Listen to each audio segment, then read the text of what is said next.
The second half of the season is almost upon us. So who needs to step up for Alabama for them to reach the ultimate goals?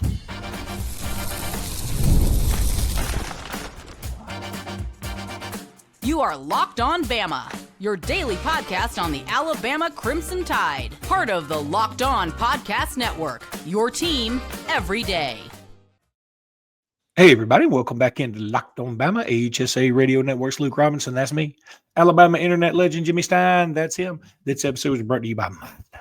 We'll talk about Mazda just a little bit. Want to thank you every day for being here every day. Thank you, newbies, for being here today. And thanks, everybody, for making us your first listen every single day.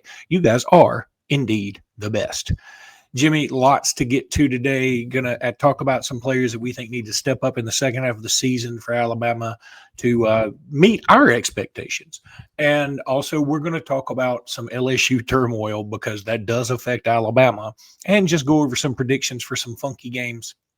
And we're going to also talk about something I bet you guys didn't know about Josh Cuevas. We're going to talk about that right now, just letting everybody know. I am in Milwaukee, which, of course, is an old Potawatomi Indian word meaning, can I catch an earlier flight out of here? I liked that. I thought of that earlier. When they named the whole baseball team after beer or brewing beer, it can't be that bad.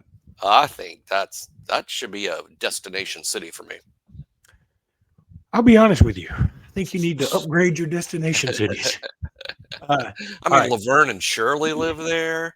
Yeah. Happy Days. Yeah, those were foxes.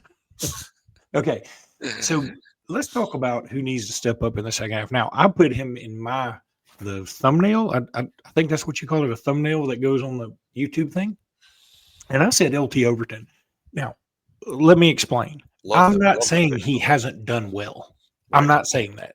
I'm saying for Alabama to meet their goals, I think LT Overton's going to have to play better. Now, it doesn't, again, this guy, I've seen him in mock drafts go in the first round. So he's playing pretty doggone well, obviously. But I think there's more.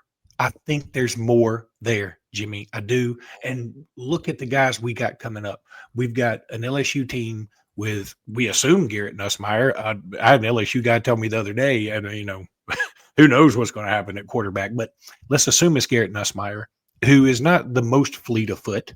He's more of a drop back kind of guy. We should be able to get to him, and that means our pass rushers need to step up. John Mateer, while he can run the ball, he was certainly very good at that at Washington State and was pretty good at it the beginning of the season with Oklahoma.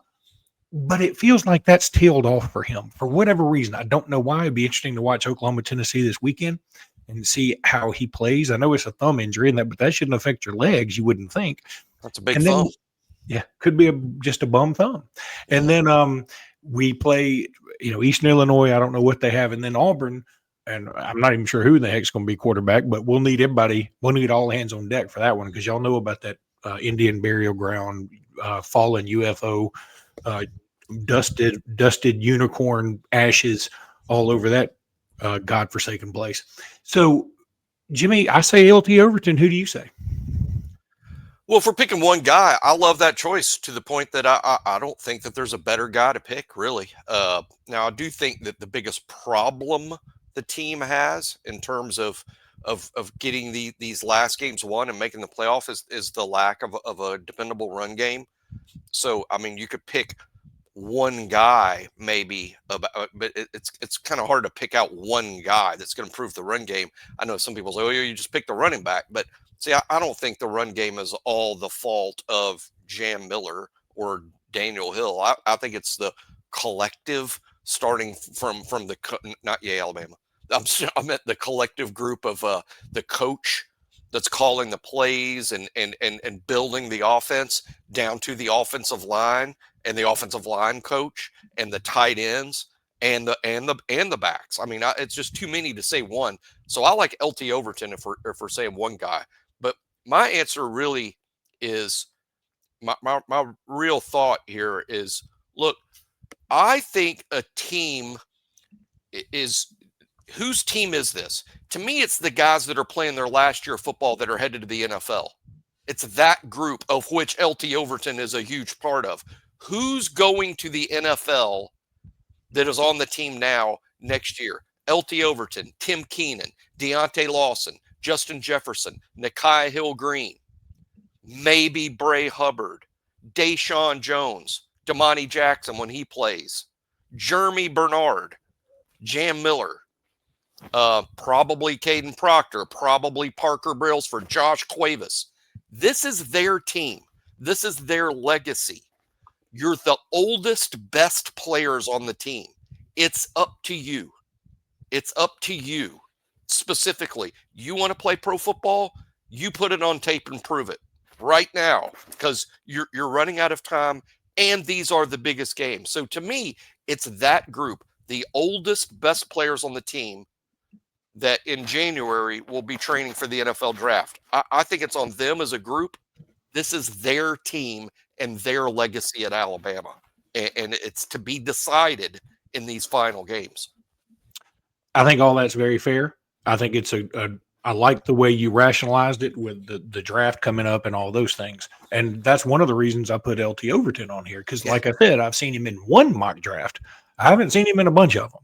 He was in more preseason. He was in more preseason mocks than current mocks. Now, and that's because I thought this could be a 10-sack type season for him. All he needed to do was improve the half step. He was missed. I see him affecting the quarterback less this year. Now, some of that might be attention. Some of that might be the opposing offenses are like, oh, we better get 22 blocked, or we're in some trouble here. I think that has some to do with this. But LT's got to step it up. And I'm not saying, hey, he's been bad, or geez, what the heck is this, LT? No, I'm just saying, I know, dude. I know you're a dude. I know you've got more in the tank. Now's the time. And if he does, I think he's going to have a great pro football career.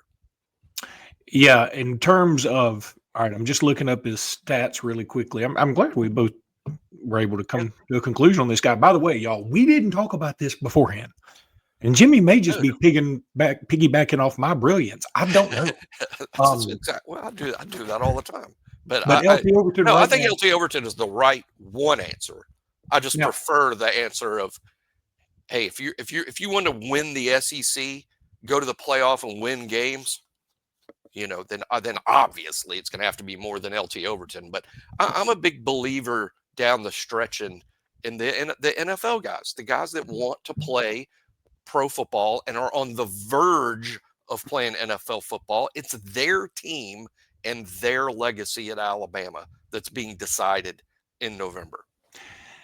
Just for everybody's edification, LT Overton has 25 tackles this year and 3 sacks. Now, that's through 8 games. I mean, if you double that up, 50 tackles, 6 sacks. It's not horrible. It is not horrible. 100%. Not for a down lineman. But it at the same time, I would say if you had told me, Luke, predict his stats after, I'm saying halfway through, we're saying 8 games, assuming he's playing 16, by the way, which is also, that may be a bit generous, but let's just assume he does play 16 games. He has 50 tackles and 6 sacks.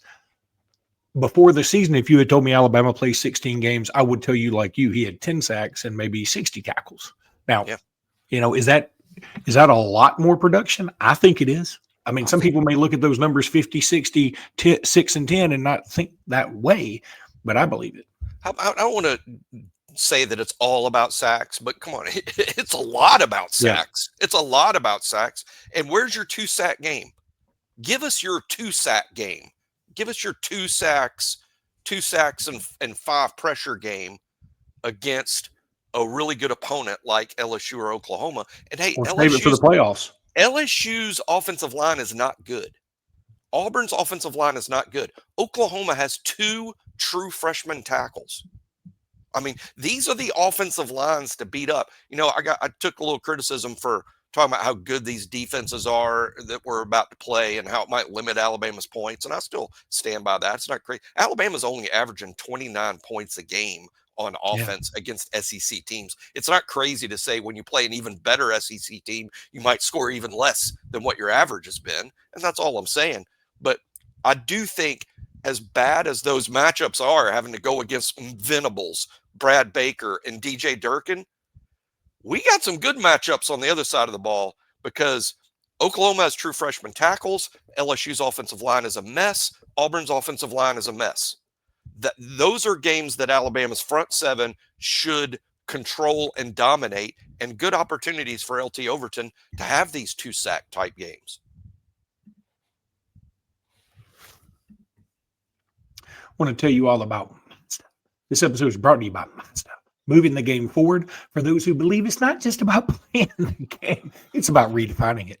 There are moments that do more than put points on the board. They move crowds, they move culture, and keep the game moving forward. This week's moment that moved the game forward is, how about any time Jeremy Bernard touched the ball? He moved the game forward several times against South Kakalaki. And by the way, Joe Tessitore said touchdown Kakalaki. I feel a little bit redeemed on the broadcast. So look, when you follow what moves you, the unexpected is only the beginning. And just like there's more to every highlight, there's more to a Mazda vehicle. You know, with Mazda, you want to move and be moved. Jimmy Stein guarantee. It's getting more and more difficult to find ways to sneak a Jimmy Stein guarantee in there. Well, I will guarantee that if you buy a Mazda, and you should, it will move. I also hope that somebody buys a Mazda and, you know, on the offshoot, they get like a flat tire and they call you like, well, you guarantee this. All right.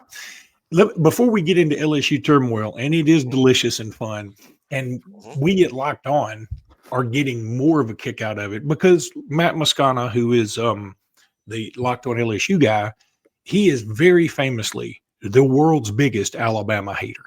I'm talking about he hates him some Alabama. He hates Alabama when it's not cool. And so it is kind of fun to watch them fall apart because he has this whole thing about, you know, Bama is burning. But I got to do this for you. Last night, Alabama commitment, Sedarian Morgan and the BRHS Wildcats, Benjamin Russell, they played against Percy Julian out of Montgomery. And my buddies with the AHSA radio network who founded the network, Randy Lee and Brett Pritchard, they were on the call and they posted highlights from the game. Now, I watched a lot of it, but I also went to bed early, so I didn't get to see all of it. But I was able to get some of these highlights. Now, remember, because we have a audio-video team of one, meaning me, all I could do was use my phone to record video from my computer. So it may not be the best, but these are a couple of highlights from Sedarian Morgan that I was able to get off of the Sports Splits Facebook page. And you guys got to see some of these. Jimmy, just listen and enjoy. It may be a little quiet for those in audio who are just on audio. I would highly recommend you come check out this YouTube stuff. But here we go. On third down, Keeson waiting all day, steps up, gonna throw it. He catches that in the corner. Sedarian Morgan. Unbelievable. In the end zone. Now, for those that couldn't see it because you're listening on podcasts, he made a tremendous adjustment with his body, reaching back, catching a ball that was slightly behind him with two hands. The hands that he showed there were just phenomenal. Now, this one has two highlights in it. And again, what I love about each one of these highlights shows a different aspect of how awesome this guy is going to be. You guys, I mean, I know there are a lot of people that, you know, talk about wanting to get another receiver in the portal. Maybe, you know, Jeremy Bernard leaves. I think we already got this guy coming. Here's the Wildcat. Elijah down his near side. This is Sedarian. Diving catch down to the 6-yard line. What a catch by Sedarian Morgan. Elijah Johnson. Elijah going to stay in there, going to lob it into the corner for Sedarian. He caught it. Touchdown, Wildcats. Elijah Johnson comes in. Beating be on a 50-50 ball. That first ball, he was full laid out, another fantastic hands catch. And, you know, I've said all along, I'm uncomfortable saying my comp for CD Morgan is Julio Jones, just simply because I realize how loud that is and how unfair that is to CD, not to mention Julio. It's just unfair. But there are striking similarities between CD Morgan and Julio Jones. They are the literal exact same size as prospects. My only question, and again, I'm not questioning it. Does CD run as well as Julio did? I don't know that. I don't know that. I suspect he might, but I don't know that. That would be my question and keeps me from going full board of, hey, this is another Julio Jones, is I don't know. I mean, Julio ran like in the high 4.3s. Julio was, or low 4.4s in Indianapolis. Julio's a unicorn. I mean, listen, everybody loves to put somebody with Julio or Randy Moss or something. They just don't exist. And I really like Cam Coleman at Auburn. I do. I think he's great. I think he's super. He ain't Julio, and that's okay. And that really is. That's not an insult. Julio's in a different stratosphere than everybody else. And Cam Coleman is excellent. I'll tell you what. How do you, because they're right in your backyard, how do you compare as prospects? Try to erase what Cam Coleman's done at Auburn. As prospects, how do you compare Cam Coleman to CD Morgan? I would, and this is strictly my opinion, Brett and Randy would be better to answer this because they're both huge Auburn fans and they call BRHS every week. But in my limited opinion, I think that Cam Coleman's probably a bit faster, maybe even a hair twitchier. Yeah. Cam Coleman's, Cedarian Morgan's bigger and stronger. Yeah. So I think his pick your poison. I will say this, though. If you told me I have to pick one, I would have a hard time doing it. Now, I did see Cam Coleman a lot in high school. I loved him. I thought he was great. I hated that he ended up at Auburn. The only thing that's saved the SEC in a lot of ways from his being a very dominant receiver is that Auburn hadn't had a good quarterback or a good offensive game plan. I don't think that's going to be a problem with CD Morgan. I think what you're going to see is CD Morgan's going to come in and make more of an impact because Alabama's got more of a cohesive offensive unit, and they're going to have a better quarterback, whether that's Ty Simpson next year or whether that's Keelan Russell or even Austin Mack. I think that Alabama's going to have a better opportunity to get CD Morgan the ball than Auburn has with Cam Coleman. And also, for whatever reason, I don't think CD Morgan is going to be as big of a deep threat, meaning just right off the ball. He's a little bit more of a possession guy to me. A little bit more of a possession. And people are going to take that as an insult, and I'm not. I'm telling you, both of them are awesome. Awesome. Yeah, it kills me when you're exactly right. People say, "Oh, he's a possession guy. He's slow." That's what people. Oh, he's a possession guy. He's not slow. He's not slow, Jimmy. No, also a possession guy to me is Metch. John Mechie got traded, to the Jets the other day. Metch was a possession guy to me, and he had quite a few vertical, big plays down the field. I'm just saying that the possession guys get open in a phone booth. They have phenomenal hands. They win 50-50 plays against DBs.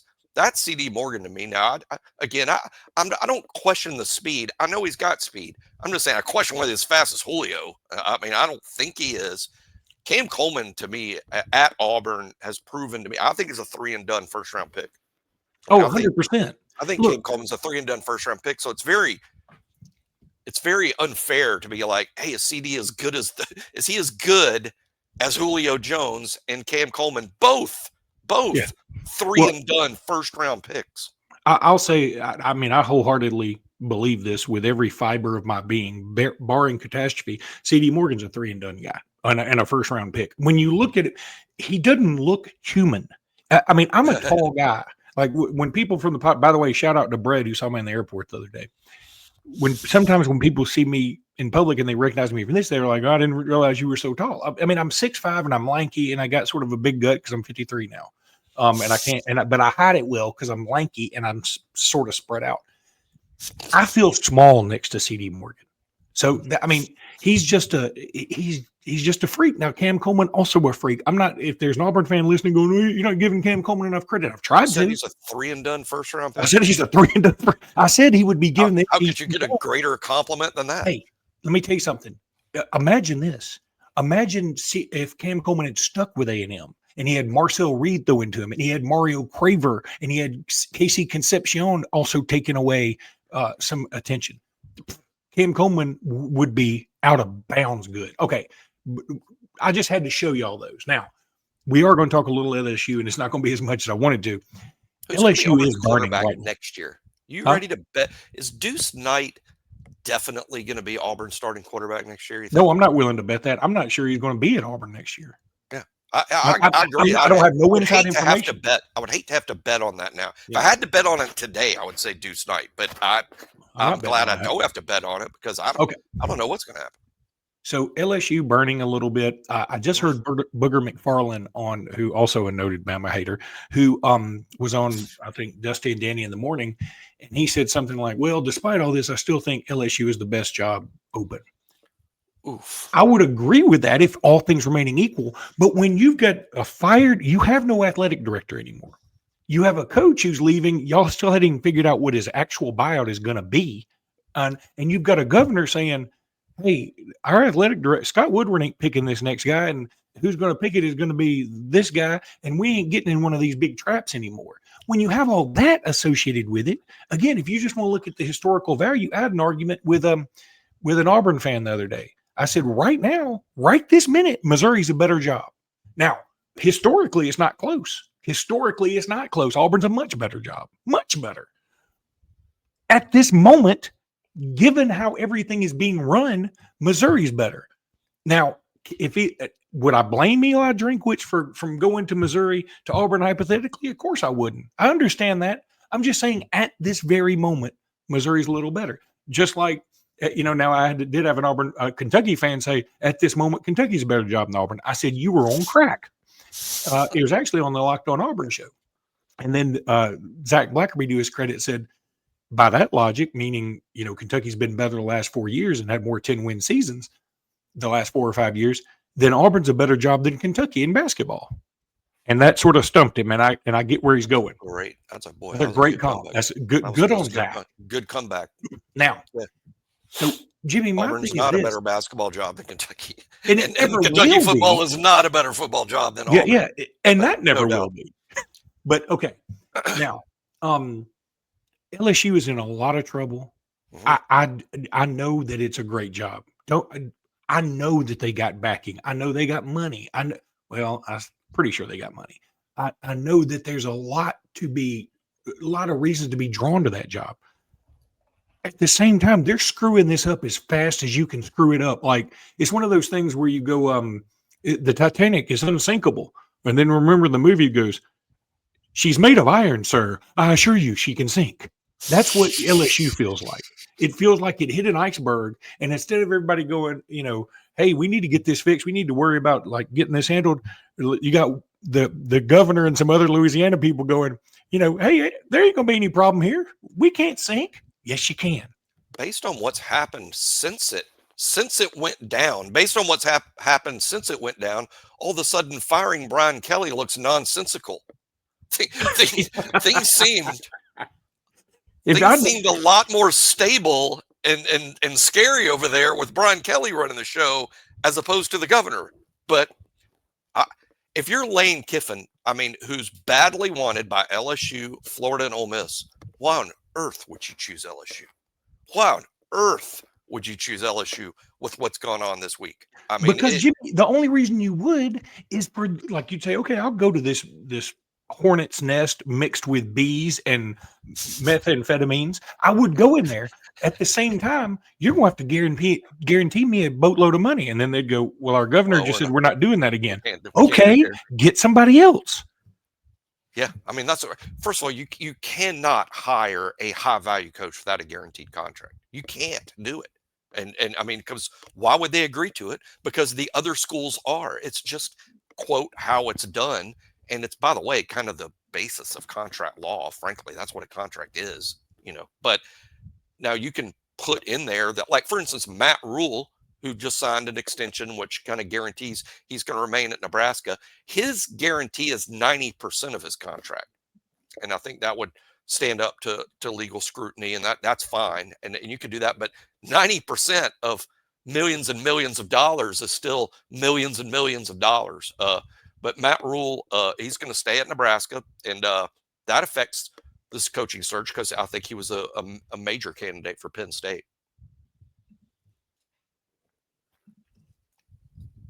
Going to talk a little DoorDash. I'm going to use DoorDash this weekend. You can bet on that. I'm just going to be sitting around watching a bunch of games, and it's almost the weekend. So it's time to look back and crown this week's MVP on Who Delivered, powered by DoorDash. Just like you can win every Saturday with DoorDash Streaks, saving more every time you order. These players delivered when it mattered the most. Let's break it on down. For Alabama, I'm going to say it again. Jeremy Bernard delivered in a big way. He scored the tying touchdown and then scored the game-winning touchdown. It's hard to beat those two achievements. So, and just like Jeremy Bernard delivered for Bama, DoorDash delivers for your Saturdays. With DoorDash Streaks, you save every Saturday you order, stack it up all season, and you can save up to 250 smacks, including $100 in DoorDash credits. Order this Saturday, keep the streak alive, fuel your game day only with DoorDash. Terms do apply because they apply to everything. Promo ends November the 18th. Now we're going to talk some FanDuel. I love it. The NBA is back. And there's no better place to get in on the action than FanDuel, the official sports betting partner of the NBA. Even if you miss the start of the game or you want to ride the hot hand, FanDuel has live bets on everything from who will score the next the next points or the fourth quarter comebacks. That's what it should have said. Plus, you can even combine your live bets in that same game parlay for a shot at bigger payouts. Keep it moving and keep it exciting with FanDuel, especially when your team is making that late push. Right now, FanDuel is giving new customers $300 in bonus bets when your first $5 bet wins. So head to FanDuel.com to sign up. Play your game with FanDuel, the official sports betting partner of the NBA. Jimmy Stein. All right, so a few predictions here. Jimmy, I think we got to start with, this may be the most captivating game of the day, and for some reason, ABC has put this on like Fox Big Noon style. Vandy in Texas. And look, I know you remember the last time Vandy went to Austin. That game's unforgettable. You remember it, right? The last time Vandy went into Austin? Yeah. No, I don't remember that. I think it was 1908, and it finished 5-5. That was back when touchdowns were worth 5 points. I had no idea that was ever a thing. 1908. I forgot. 1908. I forgot what I did that weekend. Yeah, I did. Drink? I'm pretty sure. But yeah, so I made a lot of jokes about German U-boats. I'm not sure Germany was a country back then. Hard to remember. But 5-5, that's back when touchdowns were worth 5 points. How ridiculous is that? Okay, so the line is roughly 2. Texas is 2. It doesn't look like Arch Manning's going to play. Yeah. Everything about me, everything that I've grown up knowing about football says, Luke, you moron, take Texas and bet your mortgage on it. But I have this sneaky suspicion Vanderbilt's just better. And they want it more. And it's at 11 o'clock. That's more of a no team's played at 11 o'clock more than the Vanderbilt Commodores, I'd be willing to bet. They played at 11 o'clock back before it was even a big noon, anything. They used to play at 11:37 on JP and TBS. The Three Daves. They know all about playing at 11. They were the official program of the Jefferson Pilot Network. What I like about this game is what are we going to say about the winner of this game? Obviously the loser is in some playoff trouble, but the winner, if Texas beats Vanderbilt with a backup quarterback, if Texas beats Vanderbilt, then it's time to say, you know what? For all the crap we've been giving Texas, they might end up in the playoff. If Vandy wins the game, it is time that we stop joking about Vanderbilt in the playoff and start facing the fact that Vanderbilt may very well be in the college football playoff, which is bonkers. So I think the winner of this game is sitting in a great spot, to say the least. The loser, if Texas loses, they're out for sure. Vandy loses, they're almost certainly out, because it implies they would still have to win out. I'm not sure they would. Yeah. By the way, I said 1908. It was 1903. Here's something else that's so interesting from I wasn't alive then. Yeah. Luke, that's crazy. So in that game, Vandy was coming into into Austin. They were coming off a 30-0 win over Bama, a 40-0 win over Tennessee, and a 33-0 win over Ole Miss, and a 33-0 win over Georgia. Who was their coach? Lane Kiffin? Weirdly, it was Brian Kelly.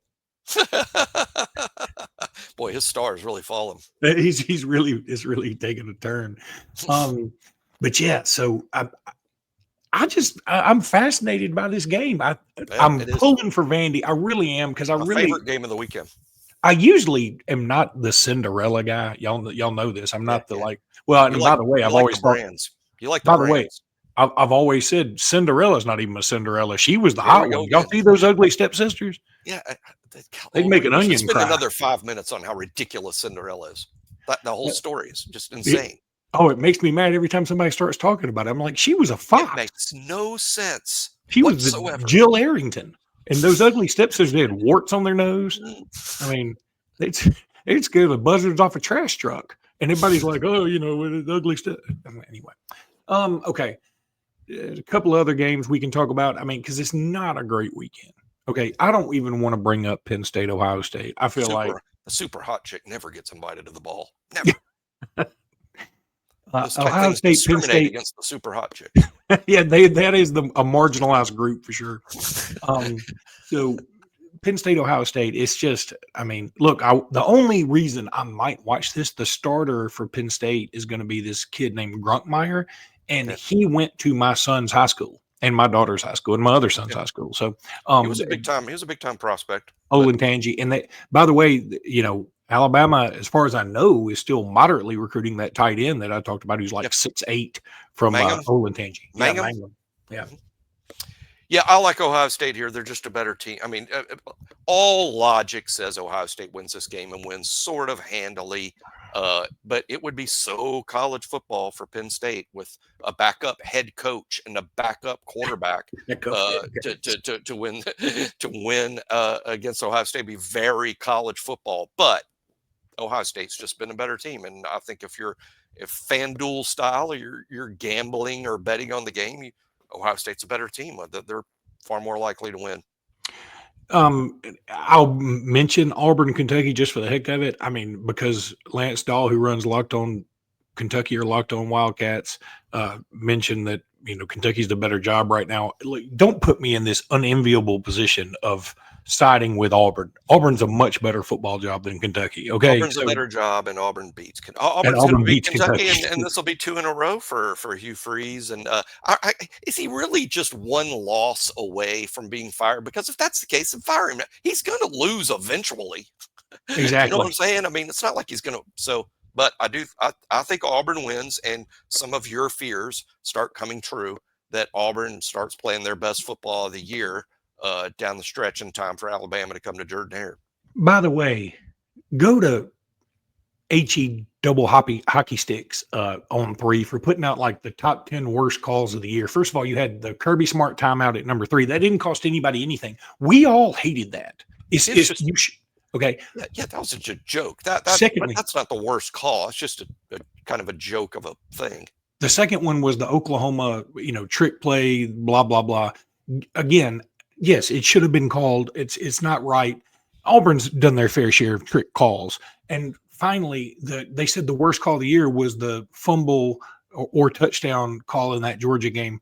I still hadn't had anybody explain to me that, yes, that ball definitively crossed the goal line. That's not the worst call, because if you put 10 people in a room, 5 are going to see it one way, 5 are going to see it the other way. So there's no way you could call that the worst call. Because On 3 puts it out there, and they stir up the Hornets. It's the most famous call. It's the most famous call. It's the most famous call, but it's not the worst. That's not even the worst I've seen is Wake Forest, Georgia Tech. That is the worst. That literally cost them the game. Changed the outcome on an obvious offsides uncall. Obvious. Like not screwing around. Changed the outcome of a game. On the final drive. That needed to be number 1. On their final drive, I believe, right? Yeah. Okay. Oh, yeah. It was the last possession of the game. Well, last possession for Wake Forest, at least. Yeah, but okay. right. So finally, we will bring up Oklahoma, Tennessee, because that is a big game. I don't necessarily know who I'm pulling for. I don't want Tennessee to make the playoffs. Again, y'all know, some people get on to me for this. I don't hate Tennessee as much as a lot of you. I may not like Phil Fulmer that much, but I don't hate Tennessee quite as much as a lot of you. But I don't want Tennessee to make the playoffs either, because I don't feel like they're a great team. I feel like they're okay. But Oklahoma doesn't need to make the playoffs either. But here's what I want. I want Tennessee. I guess I want Oklahoma to beat Tennessee and Alabama to beat Oklahoma. That's the way I think it should go. So I'll say Oklahoma wins this. I have no confidence in it, and I'm just wish casting. Yeah, I mean, in terms of a breakdown of the game, I think I'm going to pick Tennessee to win this game primarily because they're at home. I think if it was in Norman, I would pick it the other way. But it is in Knoxville, and Tennessee almost quietly in the playoff race. And they need this win. I heard Josh Pate say this, so true. Tennessee is being propped up right now because of their 2 losses. Their only losses are to really good Georgia and Alabama teams. But where's their good win? Well, they can get one Saturday night. I mean, Saturday night would be a good win, even though it's at home. Oklahoma is a good team, best defense in the league, and John Mateer on offense. That's the dangerous good team. But I like Tennessee at home, and boy, then you wake up Sunday morning and you're like, how's Tennessee going to be in the playoff again? Yeah, I mean, if they are, again, it's just going to go back to my theory. We got too many teams in the playoffs. They aren't a playoff caliber team, in my opinion. They got some great wide receivers. I really like them, and Aguilar's fun to watch. Their defense they finished 10-2 and play in the SEC. I would argue they're a playoff team. If they finish 10-2 in the SEC, I would argue they are a playoff team. Now, they have been the beneficiaries of a schedule that's like not what Oklahoma and Florida or even Alabama face. All right, that's going to do it for today's podcast. We'll be back soon with more. Until then, please subscribe, please like, and until then, roll tide, everybody. Roll Tide.